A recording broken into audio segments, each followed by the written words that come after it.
The fluorescent lights inside the laundromat on Wesleyan Street had always given everything a slightly gray tint, like the whole world was overexposed. I noticed the lights first. Then I noticed my daughter. She was sitting on one of the plastic chairs along the far wall, the orange ones with the crack running up the back left leg that I somehow recognized from years of bringing her here as a child. Her head was down. Her hair, which she used to keep highlighted and trimmed every 6 weeks, was pulled back in a rubber band, the kind you find at the bottom of a junk drawer. She was wearing a fleece pullover I didn't recognize, too big for her, probably a man's medium, and she was holding a black trash bag on her lap like it contained something precious. I almost kept walking. I had stopped at the laundromat only because the dry cleaner next door had already closed, and I needed to drop off a tablecloth before my book club on Thursday. I had not expected to find my daughter sitting alone at 8:15 on a Tuesday night with a trash bag in her arms and eyes that looked like they hadn't properly closed in days. I pushed open the glass door. The smell of warm fabric and detergent hit me. 3 other people were in there, an older man reading a newspaper near the dryers, a young woman folding baby clothes, and my daughter who looked up when the door chimed and went completely still. "Mom!" Her voice came out wrong. Too quiet. Too careful. I walked toward her, and the closer I got, the more I saw. The way the fleece hung off her shoulders, the chapped skin on her lower lip, the dark bruising under her eyes that no amount of concealer, had she been wearing any, could have hidden.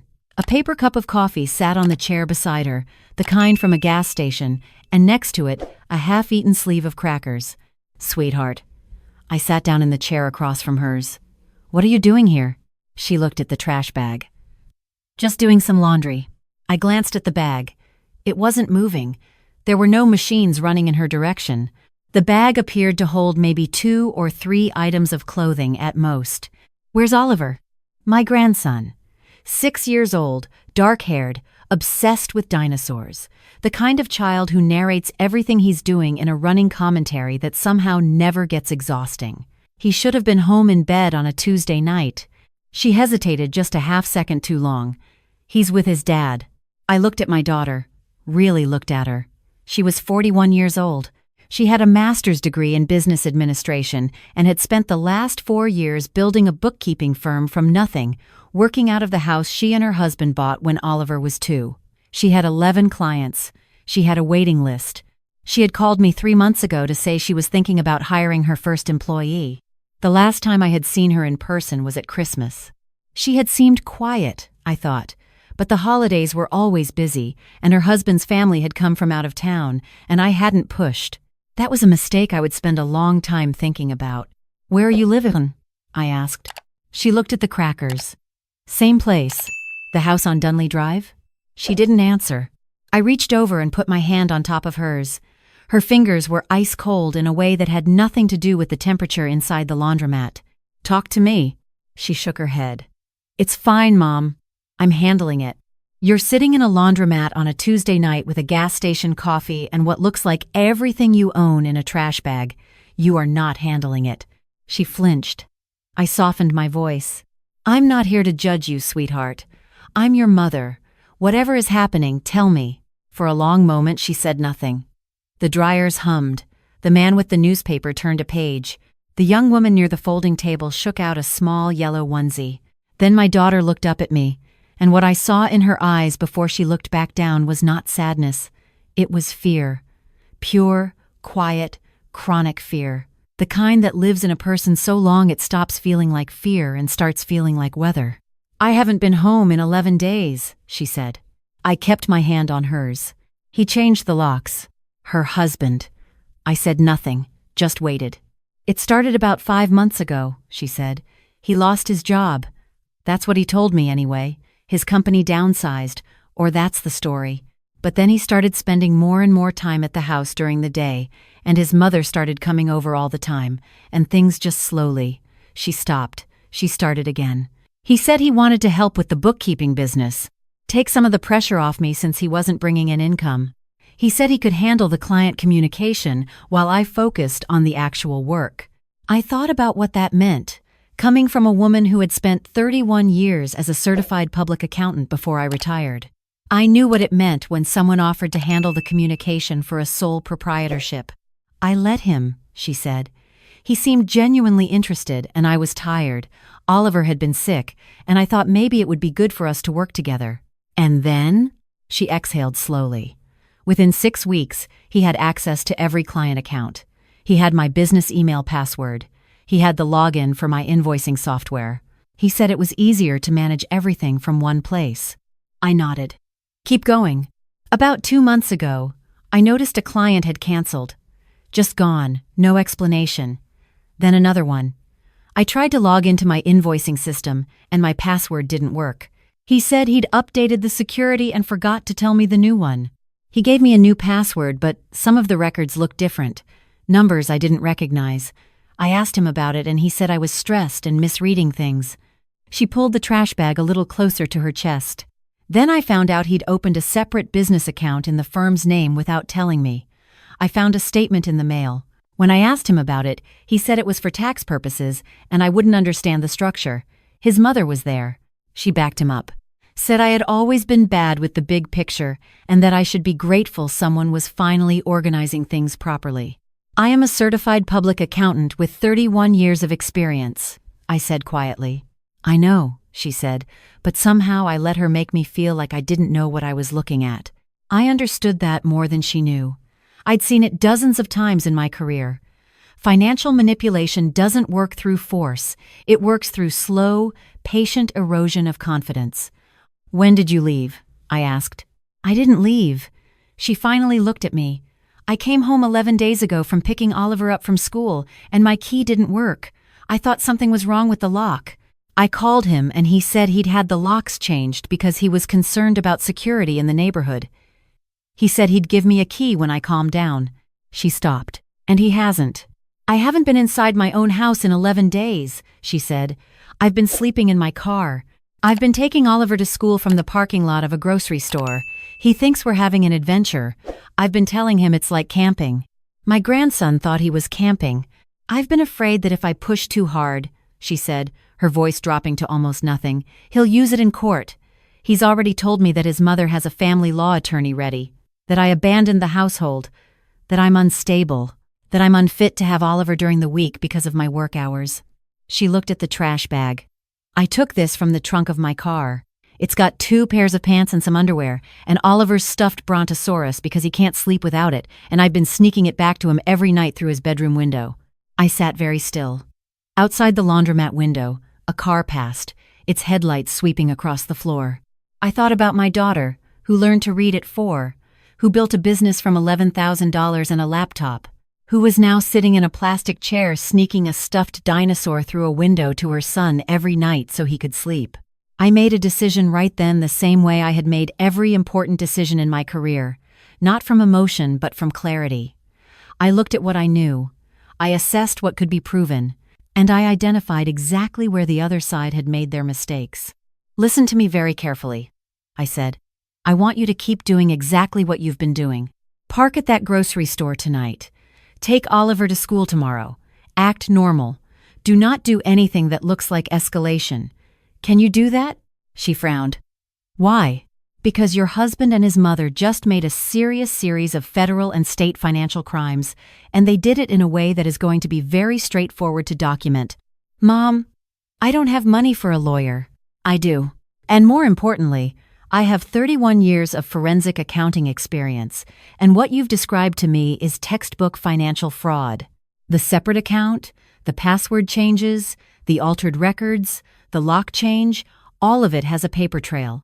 It always has a paper trail. She stared at me. You really think you can prove it? I smiled.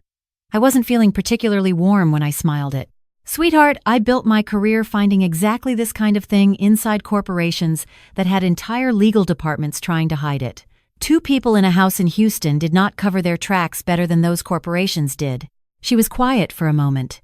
His mother is scary, she finally said. She's really calculated about everything. I squeezed her hand. Good.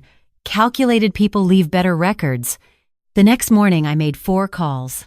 The first was to my former colleague Patricia Osei, who had left the accounting firm we'd both worked at to become a forensic accountant for a law firm in the Galleria area. Patricia, I said, I need a favor and it's personal. By the end of the call, She had agreed to review whatever records we could pull and had given me the name of a family law attorney she trusted. The second call was to that attorney, a woman named Sandra Webb, who had 22 years of family law experience and a reputation for what her former clients described as very efficient and unpleasant to be opposite. I summarized the situation. She listened without interrupting. At the end, she said, "If even half of what you're describing is accurate, we have grounds for emergency custody modification, financial fraud claims, and potentially criminal referral for forgery. Can you be in my office Thursday morning?" I said I could. The third call was to the Texas Secretary of State's office. I requested the public business registration records for my daughter's bookkeeping firm. Within 2 hours, I had confirmation that the registered agent for the business had been changed 4 months ago. Her husband's name was now on the paperwork. Hers had been removed. She had not signed anything authorizing that change. That meant someone had filed a fraudulent amendment to a state business registration, which is a crime in Texas, not a civil matter, a crime. The fourth call was to my daughter. I told her to meet me at a coffee shop near her son's school. "Bring any financial documents you have access to," I said. "Statements, emails, anything you were able to keep." She arrived 20 minutes later with a manila folder that had been living under the driver's seat of her car. Inside were 3 bank statements from before her husband had consolidated everything, a printed email from a client who had terminated services, citing confusion about billing and communication with your firm, and a photo she had taken on her phone of the altered invoicing screen before the password was changed again. She had taken the photo on instinct, not even knowing why. That photo was going to matter. I spent Thursday morning in Sandra Webb's office with Patricia on speakerphone. Patricia had already pulled the new business bank account records through legal channels and found that in the 4 months since the account had been opened, over $28,000 in client payments had been deposited there. None of it had flowed to my daughter. The account was accessible only by her husband. Sandra looked at the stack of documents on her conference table and said, "This is one of the cleanest cases of marital financial fraud I've seen in a long time. The state business registration change alone is criminal filing fraud. Combined with the account, the altered records, and the lock change, we're looking at criminal exposure for both of them, not just civil remedies." "I want criminal charges filed," I said, "not a settlement." Sandra nodded slowly. "That's your daughter's call. But I will say this. When people like this see criminal exposure coming, sometimes they cooperate very quickly to make it go away." "I want the cooperation and the charges," I said. "Cooperation first, so my daughter gets Oliver and everything she's owed. Then we refer it to the DA. Sandra looked at me over her reading glasses. "You've done this before. Different context. Same principle. We can file for emergency custody modification and an injunction on the business accounts by end of week," she said. "The criminal referral will do after your daughter has Oliver safely with her. Do it." I went back to see my daughter that evening. She was parked behind the grocery store as usual, and Oliver was asleep in the back seat with his arms around the brontosaurus I had retrieved the night before. She had put a blanket over him and cracked the back windows, and the temperature was mild. But the sight of my grandson sleeping in a car seat because his father had changed the locks on his own mother made something very cold and very clear settle into my chest. I tapped on the driver's window and she rolled it down. "I have a lawyer," I said quietly. "We're filing for emergency custody this week. We're also filing an injunction to freeze the business account and document the financial fraud. There will be criminal charges referred to the DA after Oliver is with you." She looked at me. "Criminal charges? They could actually go to jail?" "That depends on the DA and the judge," I said honestly. "But what I can tell you is that what they did is not a civil matter. The state business registration fraud alone is a felony in Texas." She was quiet for a moment, looking at the back seat where Oliver was sleeping. "What do I need to do? Right now, get some rest. Tomorrow, write down everything you remember. Every date, every conversation, every change you noticed. Sandra needs a timeline. Bring me anything else you find in that folder. And eat something that isn't crackers, please." She almost smiled. It wasn't quite there, but it was close. I came out of retirement for 2 weeks. Not literally. I was not billing anyone. But I worked the way I used to work during an audit. 12-hour days, methodical, patient, following every number to its source. Patricia and I went through 5 months of transaction records. We found that her husband had redirected payments from 9 of her 11 clients to the new account. The 2 remaining clients had left, one citing billing confusion, one never responding to follow-up. The total diverted was $31,400.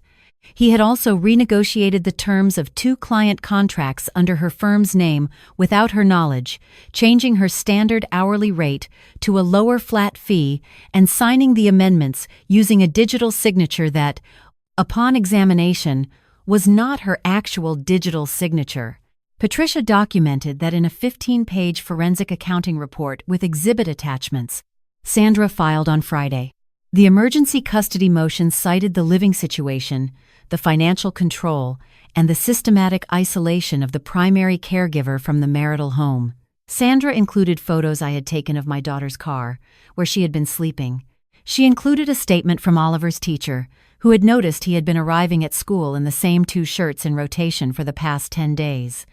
By Monday afternoon, we had a temporary order. My daughter was to have immediate physical custody of Oliver pending a hearing. Her husband was to provide access to the marital home or face contempt. Sandra called me after she got off the phone with opposing counsel. She said their lawyer sounded like a man who had just been handed a file he was not prepared for. I told her that was accurate. We arrived at the house on Dunley Drive on Tuesday morning with a Harris County deputy and Sandra's paralegal. My daughter held my hand the entire drive over. She hadn't been inside in 12 days. When she stepped through the front door, she stood in the entryway for a moment and just breathed. Her husband was in the kitchen. His mother was at the table. "What is this?" the mother-in-law started. "This," Sandra said, placing a copy of the temporary order on the table, "is a court order. Oliver stays with his mother, effective immediately." She also handed the second document across the table. "And this is a cease and desist regarding the business accounts and client contracts, pending the fraud hearing next week." The husband read the document once.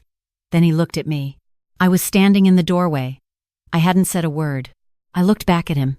The kind of look that doesn't need explaining.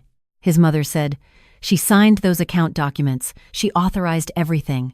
Patricia Osei's forensic report includes a detailed analysis of the digital signature discrepancies, Sandra said pleasantly. "So does the statement from the software platform's records team. You're welcome to review it." The mother-in-law looked at her son. He looked at the table. Oliver appeared at the top of the stairs in his dinosaur pajamas, rubbing his eyes. "Mommy?" My daughter stepped forward before anyone could say anything.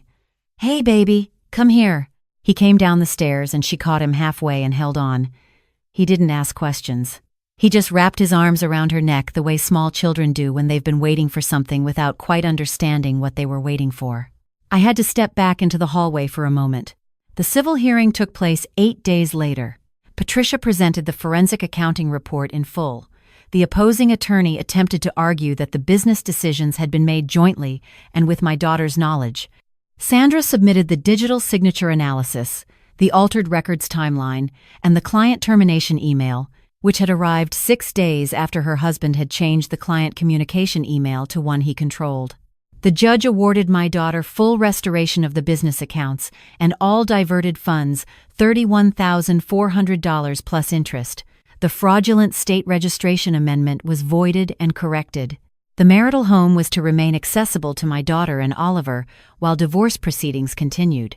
And then Sandra filed the criminal referral with the Harris County District Attorney's Office. I want to be clear about what that means, because I think people sometimes assume a referral is a suggestion. It is not a suggestion.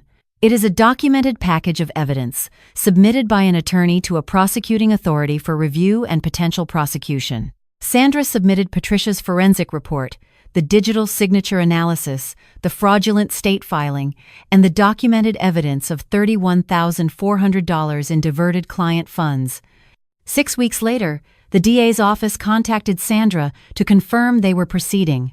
My son-in-law was charged with 1 count of fraudulent filing of a business document, which is a state jail felony in Texas, and 2 counts of forgery of a financial instrument. His mother was charged as an accomplice, having been the one to initiate the contact with the attorney who filed the fraudulent state registration. The charges did not disappear into paperwork. They moved forward. 8 months after I found my daughter in that laundromat, her husband accepted a plea agreement. He pled guilty to 1 count of forgery of a financial instrument and received a 2-year suspended sentence with 5 years of probation, community service, and mandatory financial restitution of $31,400 plus fees. His mother pled to the fraudulent filing charge and received probation and a fine. Neither of them went to prison. I want to be honest about that. The system does not always deliver what feels like proportional justice, but what they received was a criminal record. His name and her name now appear in the Harris County court records as convicted. When he applies for a job, it is there. When she applies to be a volunteer at anything, it is there. The thing they had tried to use as a weapon, the threat that my daughter had no recourse, turned out not to be a weapon at all. It turned out to be wrong. My daughter moved through the divorce quietly. She did not fight. She did not need to. Sandra handled everything efficiently and professionally, and because her husband had a pending plea agreement when the divorce was finalized, his leverage was essentially zero. The house on Dunley Drive went to her. Oliver stayed with her. His father received supervised visitation twice a month while he completed a parenting course requirement under the terms of his probation. The bookkeeping firm took 3 months to rebuild. 2 of the 9 clients who had been diverted came back when my daughter reached out personally and explained what had happened. 4 others she found through referrals from former colleagues. By month 4, she had 13 clients. By month 7, she had hired someone, a part-time bookkeeper named Grace, who was finishing her degree and needed the experience. I had dinner at the house on Dunley Drive, 7 months after the morning in the laundromat. My daughter had repainted the kitchen a color she had been wanting for 2 years, a deep sage green that somehow made the whole room feel steadier. Oliver was at the table doing homework, or what he described as homework, which appeared to involve drawing a stegosaurus in the margin of every page. Gamma. Did you know a stegosaurus brain was the size of a walnut? I told him I had not known that. It's a fact, he said, very seriously. I learned it. My daughter set a plate of pasta on the table and sat down across from me. She had gained back the weight she'd lost. The purple under her eyes was gone. She had gotten her hair trimmed the previous month, and the highlights were back. Not because it mattered, but because it was a thing she had stopped doing when everything started going wrong, and doing it again meant something. How are you really? I asked. She thought about it for a moment, the way she used to before all of this, when she would actually consider the question instead of deflecting it. Tired in a normal way, she said, not in the way I was before. I understood the difference. Oliver looked up from his stegosaurus. Mommy, can Gamma stay for movie night? My daughter looked at me. If she wants, I told him I wanted. After dinner, after the movie, after Oliver fell asleep on the couch with the brontosaurus tucked under one arm and a half-eaten bowl of popcorn balanced on the cushion beside him, my daughter and I sat at the kitchen table with tea. I keep waiting to feel angry, she said. At myself, I mean, for letting it go on so long, for not seeing it sooner. How long was it? She wrapped both hands around her mug. The control started probably 14 months before I found you in that laundromat. Little things at first. Small decisions he started making without telling me. Ways he would explain away things I noticed. I thought I was the problem for a long time. You weren't the problem. I know that now. She looked at her tea. But there's something strange about sitting here in my own kitchen, in my own house, with my son asleep 10 feet away, knowing that a year ago I was parking in a grocery store lot and telling him we were camping. She was quiet for a moment. I couldn't have done any of it without you. You did most of it, I said. You kept every document. You took that photograph on instinct. You sat in that laundromat and told me the truth, even though you were terrified. You gave me a reason to tell the truth. I reached across the table and put my hand over hers. I want you to hear something, I said. Because I've been a CPA for 31 years, and I have sat across from a lot of people who built things and then watched someone try to take them apart. Your firm is yours. Your clients chose you. They came back to you, not because I made them, but because you built something worth coming back to. What he took was temporary. What you built was real. She didn't answer for a moment. From the living room, Oliver shifted in his sleep and murmured something about a brachiosaurus. She smiled. That right there, I said. That's what it was all for. She looked toward the living room doorway, where we could just see the edge of her son's sock feet hanging off the couch cushion. "Yeah," she said, "it really is." The sage green walls held the light from the overhead fixture in a way that made the kitchen feel, I don't know, inhabited, lived in, chosen, like someone had made a decision to be somewhere, and the room knew it. I thought about that laundromat on Wesleyan Street. The orange plastic chair, the gas station coffee, the trash bag held like it contained everything that still mattered, because it did. We had come a long way from that chair, but I think about it sometimes. I think about all the women sitting in all the plastic chairs and all the laundromats, waiting for something to get better on its own, afraid that asking for help will only make it worse. I think about how long my daughter sat in that fear before I happened to walk through the right door on the right Tuesday night. She hadn't failed. She had survived something designed to make her fail, and she had kept every document, taken every photograph, swallowed every day of it without breaking. And when I finally sat down across from her, she told me the truth. That takes more strength than most people will ever have to show. I drove home that night through the Houston streets with the windows down and the late summer air moving through the car. Oliver would go to school tomorrow and tell someone about brachiosauruses. My daughter would open her laptop and do the work she was good at, for clients who trusted her, in a firm that belonged to her again. Her husband had a criminal record and a probation officer. His mother had a court date she would never fully put behind her. And my daughter had a kitchen, the color of sage green, and a son who knew, with complete certainty, that his mother loved him. I think about that whenever someone asks me whether it was worth it. All the hours, all the phone calls, coming out of retirement for 2 weeks to work a case that wasn't technically my case. I never have to think very long.